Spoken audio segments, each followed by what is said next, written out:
Welcome to today's edition of Layoff and Employment News by Employment Boost. Today's date is Wednesday, March 15th, 2023.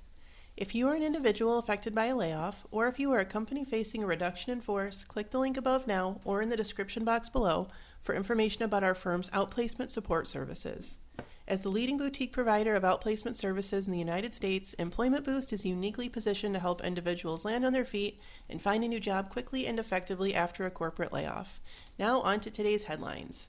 Tyson Foods joins other food suppliers such as Beyond Meat, Pepsi, McCormick, and Impossible Foods, and they have announced a reduction in force that will impact 1,700 workers, and they will be closing 2 of their chicken plants. So these 2 plants are located in Virginia and Arkansas, and they will close in mid-May.